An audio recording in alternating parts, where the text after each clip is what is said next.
Welcome to the Growth Plus Exit podcast, where owners of privately held middle market companies talk about founding, scaling, and exiting their businesses successfully. Learn how to maximize and monetize your business on your own terms. Let's get started.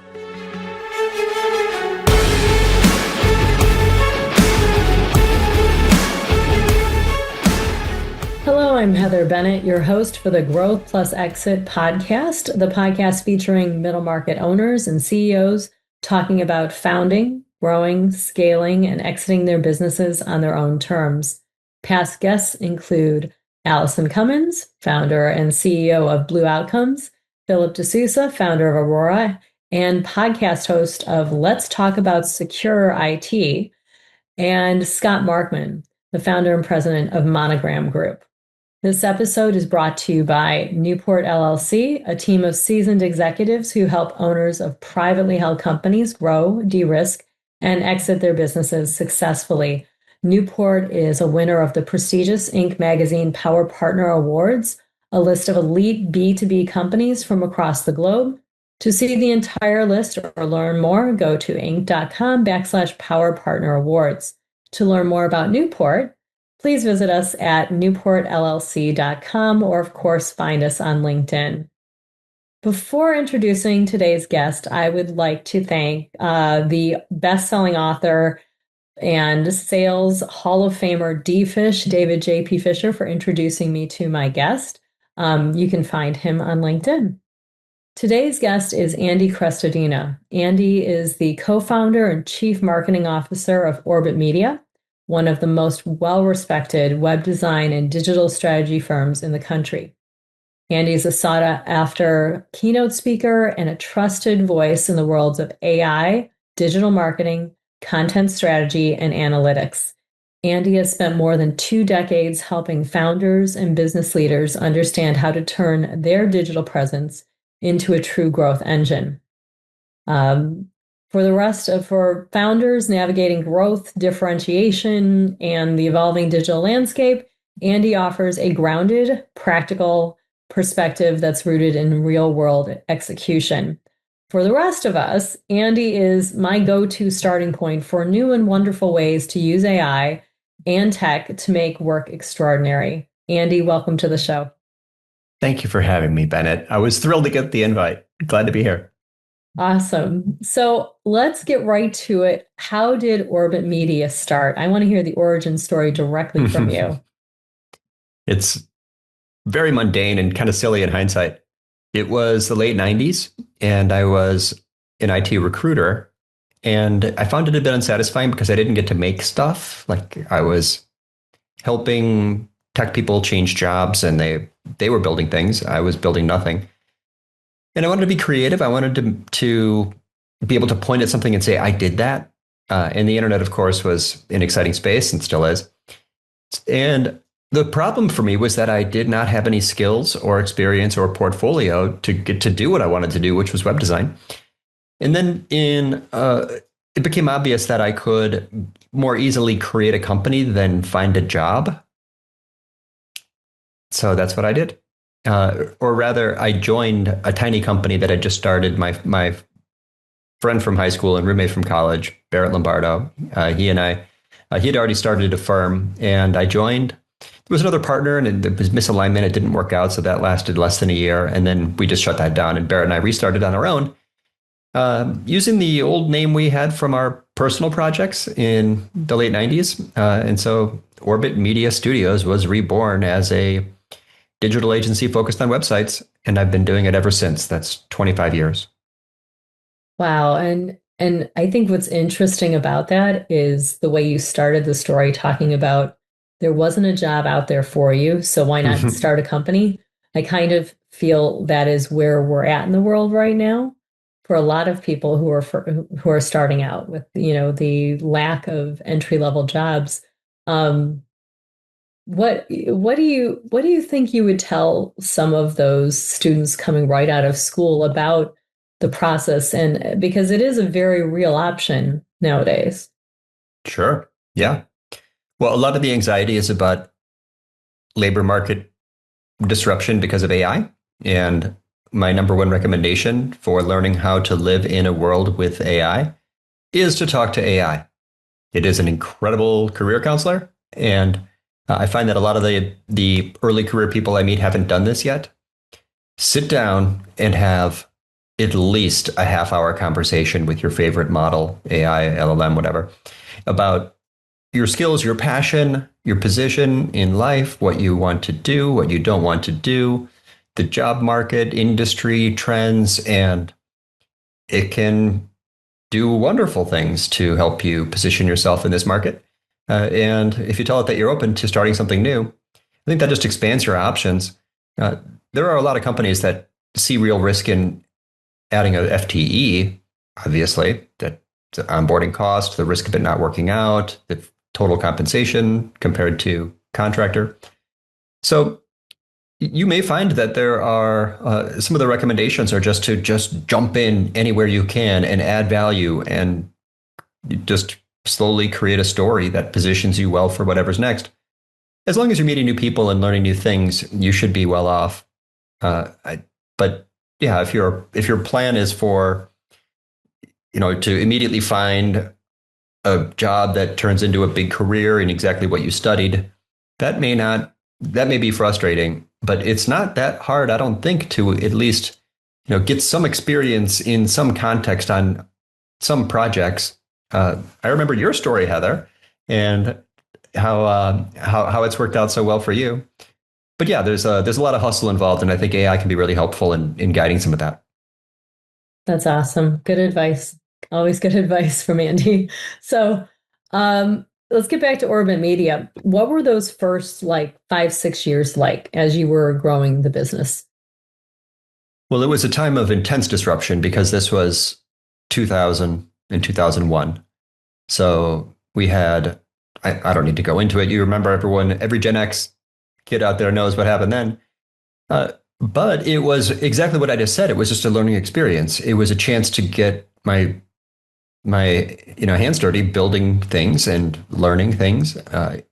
Things that I wasn't expecting I would learn. I thought I had to learn sort of the subject matter expertise, but a lot of what I was learning was how to collaborate, communicate well, project management, account management, sales, and of course, marketing for our own firm.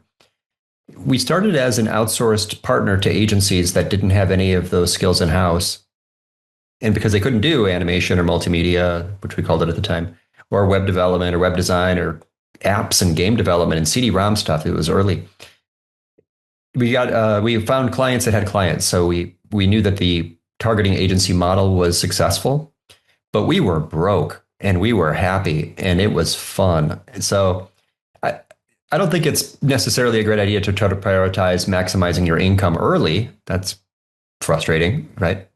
But if you just prioritize learning and challenge and networking and development and polish your soft skills and growing your personal brand, I think that's really what I was doing. It might not have been a plan per se, but those were the early years for sure.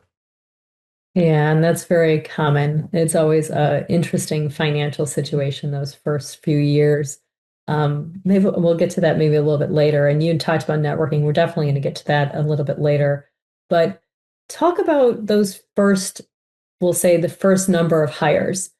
When you're that small, every hire is incredibly important. And it's interesting with you coming from a recruiting background. What did you find while you were building the company person by person? What were you looking for? What made the difference on who was good for Orbit and who wasn't? Well, the successful founder in the end takes off every hat, the last one included.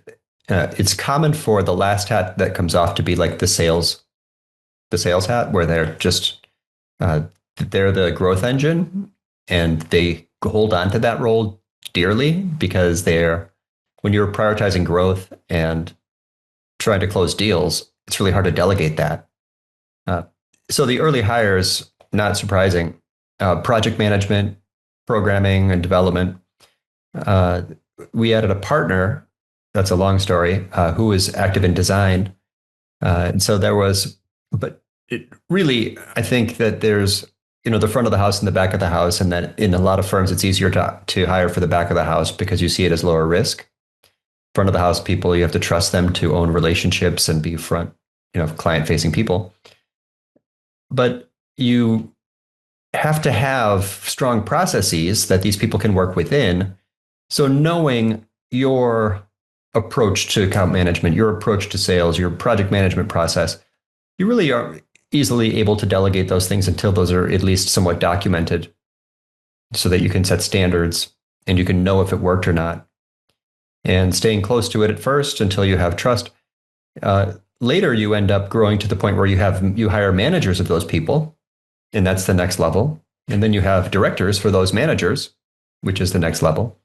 I eventually added a CEO, which is a bit unusual for a founder, but was a key growth lever for us.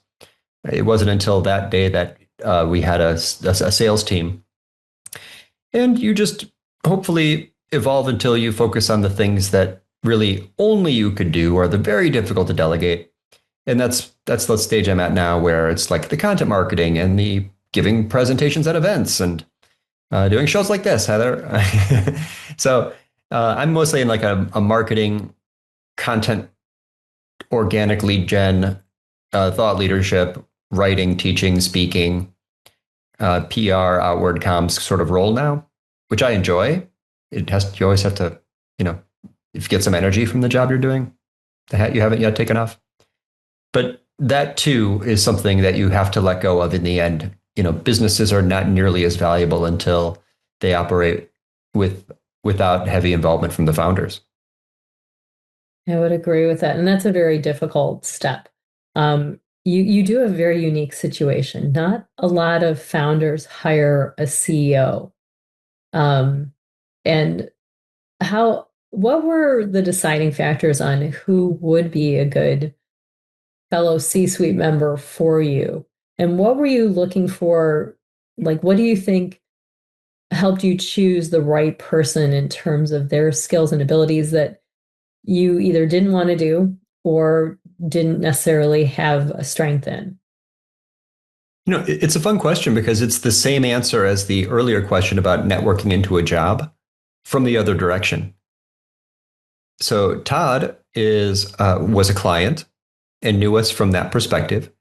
And then we got to know each other and thought, well, maybe he can help us with some issues we're having, and came on as sort of a contractor, and then saw much more possible value, and he became kind of an advisor. In the meantime, he was he was looking for something new anyway. And it was a realization where it's like, yeah, Todd's actually here like 2 days a week now. And when he's not here, those are bad days. So maybe let's ask Todd if he'd be interested in being part of the company. There was a lot of trust. There wasn't like a strong employment agreement. We knew that the long-term plan was for Todd to be an equity partner, and we all proceeded under that understanding. And it worked out great. So it was a gradual process. It wasn't like an executive search process. I don't think it could have been. But after he got on board, he reorganized the company. He put in a lot of processes, a lot of accountability, a lot of maturity, just related to things like finances. And we went from 2 to we're now at $9.5 million in revenue. And I attribute a lot of that growth to Todd. Prior to that, I was just spending all day in meetings and all night writing proposals, and it was not sustainable. Okay, so let's talk about the financials. At which point did you say, hey, I think we have a company here. This could be something, as opposed to it's a startup. We're just scrapping by trying to get as many proposals out. Like, what was the point where you were like, wow, I think we really have something here? Well, mine is not an example of starting with a business plan to scale and grow. It was an organic growth approach. As you heard, it was just a passion for the category. So there are much better ways to jump into a new venture and anybody who's gone down the venture capital route knows this. They have to get all their numbers lined up and their value prop and their USPs and their ICPs. But what we did here was really just, hey, this is working. We're very busy. We need to add someone. Added someone. Okay, now we have a higher cost structure. We need to sell more. And it just grew organically. Reputation and brand grew while process and maturity grew, with client results grew. So it was really at that sort of tipping point where, there's no way this could, we have to either, we're suffering. This is painful at 2 million in revenue with one person responsible for all the account management, marketing, and sales. Everyone is in the kitchen and there's one person running around like crazy in the front of the house, So it was it was just, partly loyalty to the team. It all sounds weird to say it, but just let's keep taking care of everyone. Let's keep this team together. It wasn't really like a financial goal. It was more of a honoring the culture and the people we have. And that story continues. There's people that have been here for 20 years, lots of them. It's our average tenure is 8 years. And despite all the current disruptions, our goal remains to take good care of our people because they take care of our clients. So it was weird story, I know, but not really like a strong business plan or structure or milestones. It's been a long story of organic growth and slow growth, right? 9.5 million in 25 years. That's not, the phone's not ringing off the hook with like, hey, you're on a rocket ship. Do you want to partner with us? We're just the slow and steady wins the race, and we're still growing. It's going well. And having met a number of Orbit Media employees, there is that strong and wonderful sense of culture there, which, like I said, even meeting them the first time, you feel that right away, which makes a difference. So what are we've already talked about some of the major turning points and those big decisions. What does the future of Orbit Media look like? Well, if you just stay laser focused on client results, then you're looking at two things: the total outcome, did you net new sales opportunities through lead generation. We build high performing B2B lead generation websites for mid-sized firms. A lot of websites don't generate any, they're like brochures. They don't generate any leads, or the clients have no idea. They don't have analytics. They're not showing up in search. They're not converting their current visitors into leads.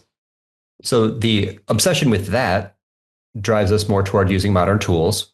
AI can do incredible research and insights into what the visitors really need. What are our best answers for those? How can the site better emulate an amazing sales call with the top sales rep?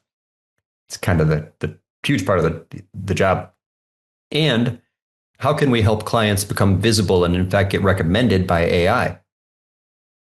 This is a huge anxiety and huge opportunity for mid-sized firms. So to do that, we have to adopt these tools and do so at a pace faster and better than our competitors, which for me is a blast. I love that. I do wild things. I could tell you all of we're doing incredible things with AI that lead to huge insights and great client results. And as long as that holds up well and the sales closing rates are strong, then I'm not that concerned about team retention. I think some entrepreneurs look at AI as an opportunity to push margins by laying people off. Not a conversation we've ever had here, nor will we have. So, but I do think that because these methods also drive efficiency, I don't want to have a lot of unused capacity here.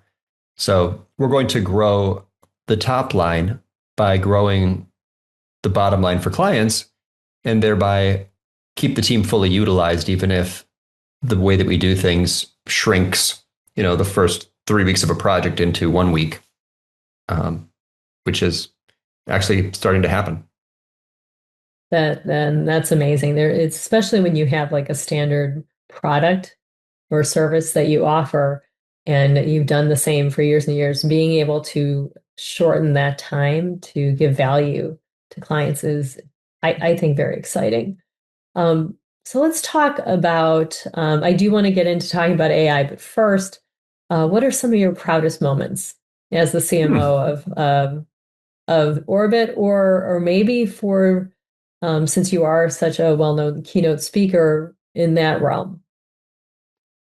Well, I was at an event yesterday in Austin, Texas, and it was sort of funny. They made like some of the ticket holders, they used it as like an incentive, like you get to have breakfast with me. And so I had breakfast with people who, I know it sounds hilarious to me, actually.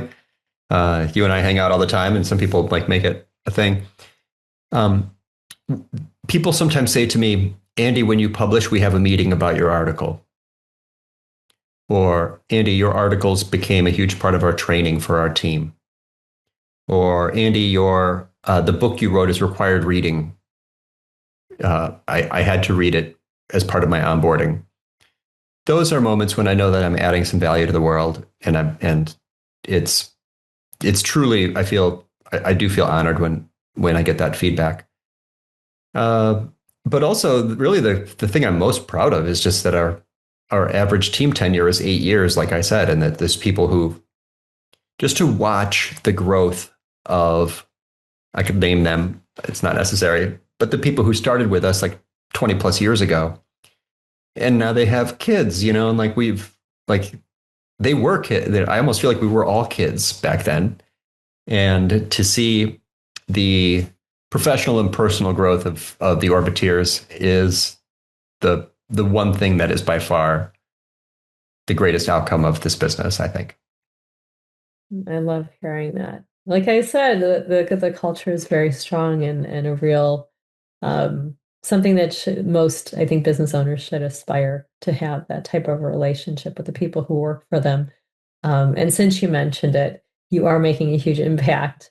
The book, of course, is Content Chemistry, and I completely agree. It should be required reading for everyone in business, even if they're not in marketing. They should all be required to read it. And yeah, your LinkedIn posts are quite good, to say the least. So let's talk about marketing. What does the future of marketing look like? AI or not AI? Because there are many ways to market that don't involve AI, but most of them do. But what do you think? Well, if you separate marketing into two main goals, attract and convert, or I often joke like the cheese and the mousetrap, then AI creates disruption / opportunity. I see them as the same thing, as a new channel, because B2B buyers are having long conversations with AI about who's the best fit for their partner. So it changes that for sure. Paid ads don't really change much. It had mostly undisrupted by AI, at least pay-per-click. Paid social may be very disrupted, more for B2C brands. There are huge opportunities, though, on the mousetrap side, because if converting visitors into sales opportunities is a function of empathy and knowing why they would and wouldn't take action, what questions must they have answered? What objections must they have addressed? What is our strongest evidence and proof points to support our answers? What cognitive biases would trigger this visitor to taking action on this visit? What persuasion copywriting would align best with their psychology? Super interesting. And AI makes that much more fun now, because you can generate, using AI, depending on the quality of your inputs, determines the quality of your outputs. We could talk about that, but you can make now synthetic members of target audiences, a persona. And when you have a persona that you trust and is sufficiently detailed, something that's very comprehensive, that truly does list the questions people ask during sales calls and your best answers, you can use that persona to audit the buyer journey and their experience on the pages, and even things like your email nurture sequences. Then the insights it gives you, you can use to improve that experience of your future prospect to better align with them in the moment. And the difference is huge. Like, it's because most websites just kind of say this is our tagline and this is what we want to talk about. And this is, we love us and we're number one. Doesn't really land for your typical visitor. But when the page flows like this is their number one concern, it aligns with what sent them on this journey. This is this is who else is involved, and how your offer aligns with their other decision makers on their buying committee. These are the objections that must be handled. Here's your proof points that align with the objectives. Like, it is possible now to create experiences that even if traffic goes down, the percentage of visitors who land and are the best fit prospects are more likely to act. You can grow a business through better lead gen without more traffic. A lot of the traffic we used to have 5 and 10 years ago is not high quality traffic anyway. But we care deeply about the key pages on which the visitor is deciding whether or not to take action, and aligning all the page block and the visual hierarchy and the messaging with that buyer. It is an incredible time to do conversion copywriting or to do digital marketing more broadly. I completely agree. I think a lot about marketing is that conversation and being able to see like which page did they start on and then where did they go. And I know you're really good at using heat maps to demonstrate where people are spending the most time on a page. But really, it's a conversation. You're trying to have this conversation with the person, leading them through the website. So towards a call to action, which is really just a beautiful way to describe how marketing can be efficient at gaining leads. So small to middle market business owners do not have a ton of money to spend on marketing. Where should they be investing their time, effort, and money now to help their businesses? Well, if you don't have a predictable pipeline of new sales opportunities, and that is the question is like, what's the most important thing today? If that's the most important thing today is to create new sales opportunities, which is common, then your next question is, what is my best lever to pull to improve net new sales opportunities?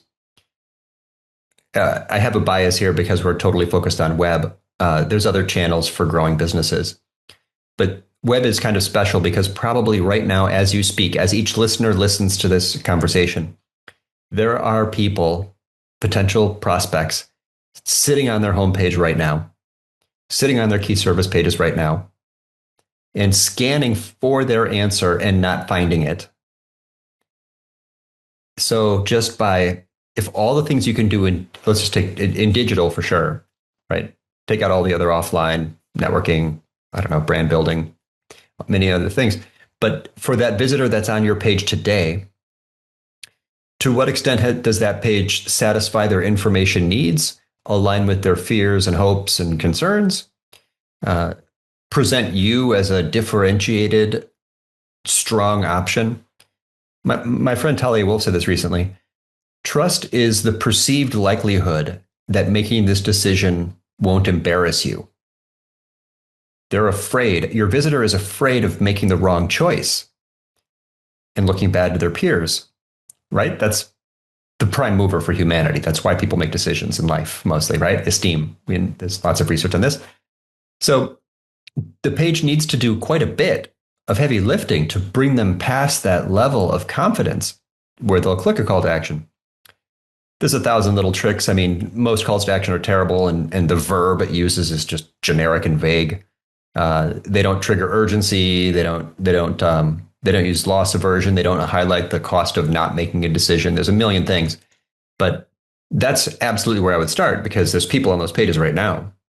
And if you make an improvement, it's a durable improvement. That improvement to that page will still be there a year and maybe 2 years from now. Fix the mousetrap before you try to make more cheese. People are constantly trying to increase traffic without even looking at the conversion rate, the percentage who become a lead. You don't need to be an analytics expert to look up your conversion rate. So know that number, make those changes, improve those pages, and then check the number again. That's called conversion optimization, and it's an opportunity for virtually every business I've ever met. Yeah, and that sounds manageable because it's such a specific area to focus on, which, again, you're dealing with small, middle market. They don't have a lot of time to worry about this, think about it, or money to throw at it to solve the problem. So that's great advice. It doesn't cost money. It's like you could do it now. I could do it right now for anybody. Like you could do it. I mean, the right way to do it is often to overhaul the whole platform and fix the whole website. But no, you could change any part of any page right now before your next meeting. I don't know. It's totally accessible. Excellent. So we talked a little bit earlier about the importance of networking and in-person events. Mm-hmm. Where do you, I mean, and it's been like the last 6 years have been very interesting in that realm because, we had COVID and that took away that option and then it came back and it needed to be reborn in a different way. Where do you see the value coming from in-person events and networking? Well, I don't think you and I would be having this conversation if that weren't a thing. It's I don't know how to better connect with humans than face to face. I think you it makes the interaction, it makes that person more memorable. It invites the chance for serendipity and just spontaneous interaction. You get much more in-depth conversations. You also learn about all the other little things about you discover things about their life that overlap with yours, and you feel much stronger connections. Live events, when they're done well, have lots of opportunities to add this chaos and randomness and connection for people. Chaos in a positive way. Networking is only so structured, right? You're hanging out. But I have always believed in that. The meetup where I often see you has happened monthly for 10 years, despite the pause in there. I have my own. I had a monthly event in this room where I'm sitting now, back when it was a big conference room, called Wine and Web, and hundreds of people made new friendships in that. We did that for, I think, 12 years. I have an annual conference I've also done for 12 years that we had just 2 weeks ago, and it was a blast, and the feedback's great. And we invited lots of clients and friends and prospects, and it's good biz dev. But I don't know. I think it's especially now in the era of AI, it is such a highly differentiated format.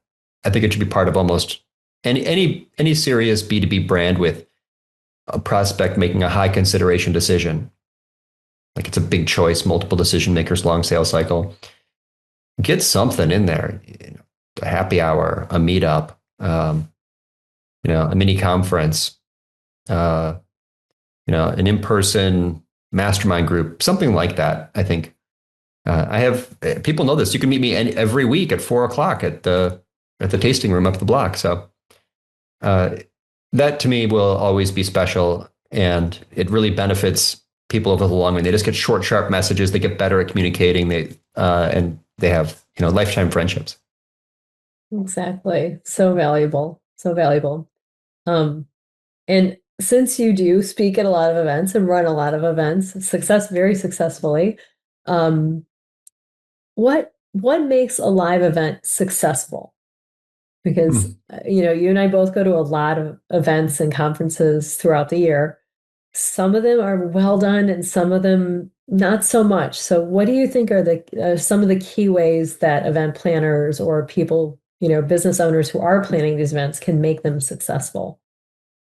Yeah, this also sort of echoes our first conversation about job seekers.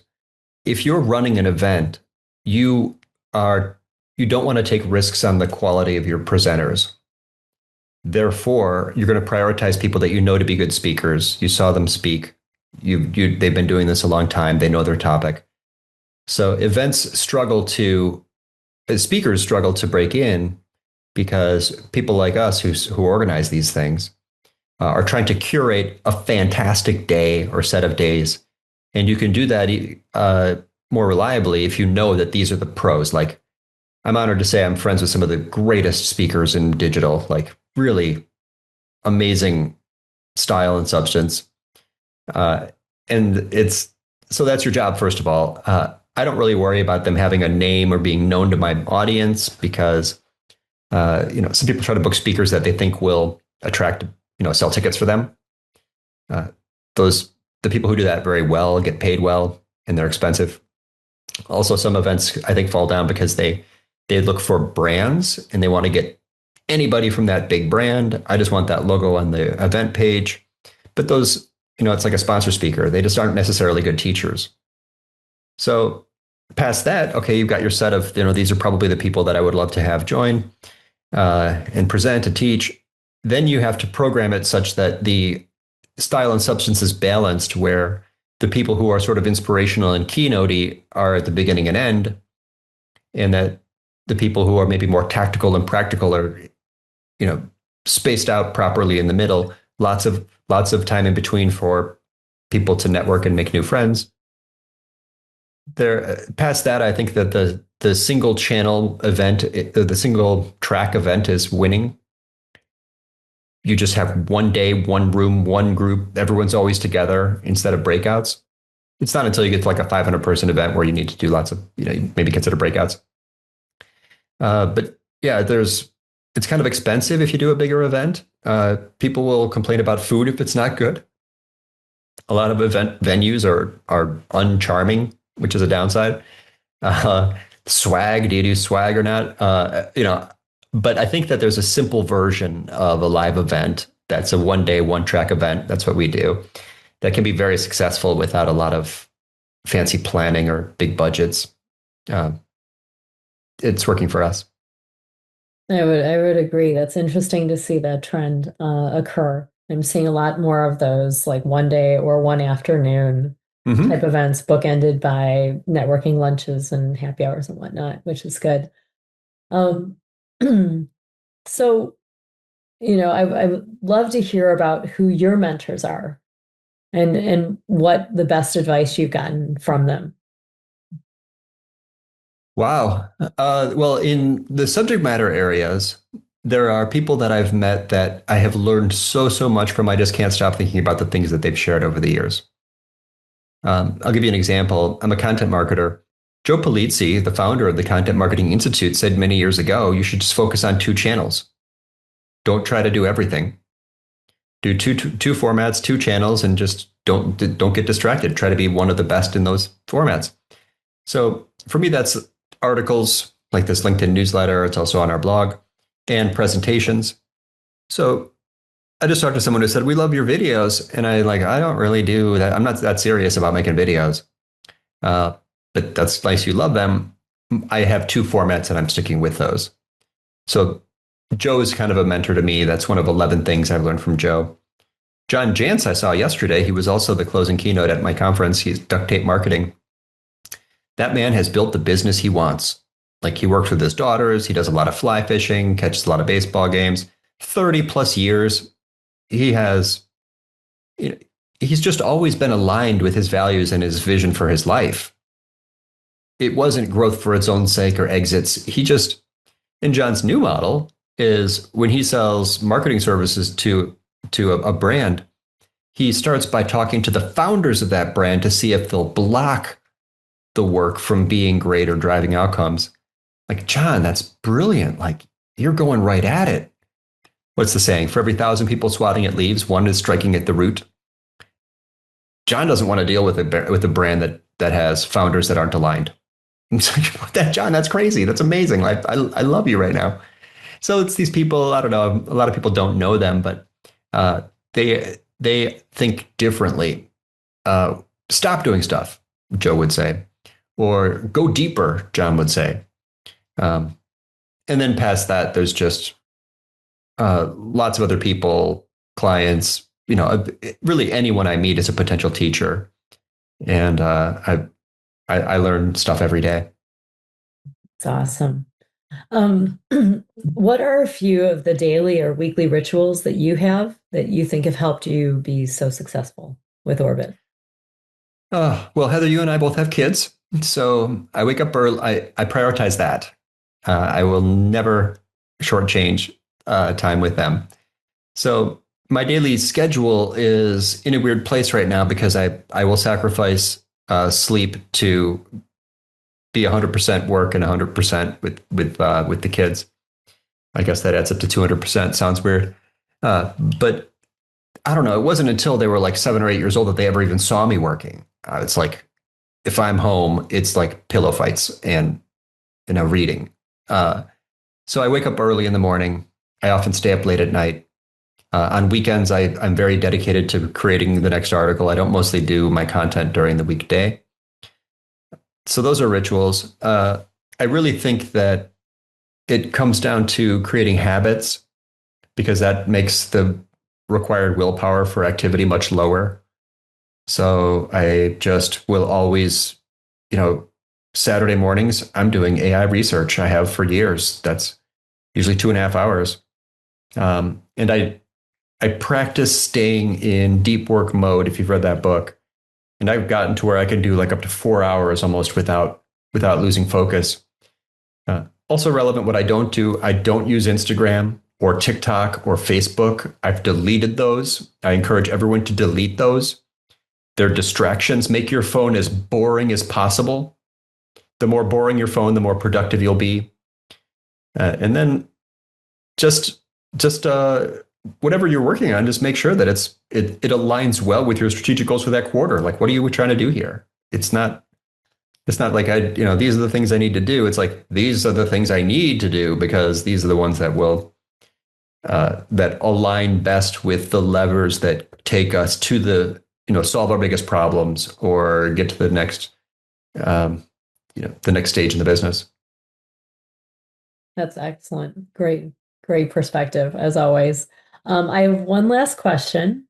And before I ask it, I want to point people to your website at orbitmedia.com. Of course, I would encourage everyone to go on LinkedIn and just follow Andy and read his posts, because they are so useful, so helpful, in Thanks, so many Heather. ways. So the last question, and this is usually I ask, like, what lesson did you learn while building your company to share with other CEOs, but I'm going to just change it up. What is one thing that business owners of small to middle market businesses can do with AI this week to make their business stronger? Well, I'm going to go back to that idea of building a persona. The prompts are on my blog. You could do it without the prompts. Have a half-hour conversation with Claude or ChatGPT about your target audience. Give it any information that would help. Sometimes sales call transcripts are an incredible input. And just have it build for you an insightful, markdown file or PDF or Word doc. Markdown files are lighter and easier on the environment. And work hard on it and look closely at it and make sure. And once you have that, you have a synthetic member of your target audience that you can use to audit anything. Your sales playbooks, your homepage, all of your emails, your content calendar, your content strategy. It really is, if businesses don't grow if there's a mismatch between the offer and the market, the buy, it has to align, right? So that, I think, is the most useful thing I've done with AI, is to create personas and talk to them, show them things, ask them stuff. The little changes can make a big difference, but never again will you publish anything that's misaligned with your audience if you have an extra step in your workflow where you check it all against your AI generated persona. That's excellent. And I love that it's something that's very doable, like Sure. this week. I love leaving people with something to do this week. I've been talking with Andy Crestodina, co-founder and chief marketing officer of Orbit Media. Andy, thank you so much. I knew this would be incredibly interesting and fun and helpful. And so many more questions. I may have to have you back on. So thank you. Thank you, Heather. This was great. Anytime.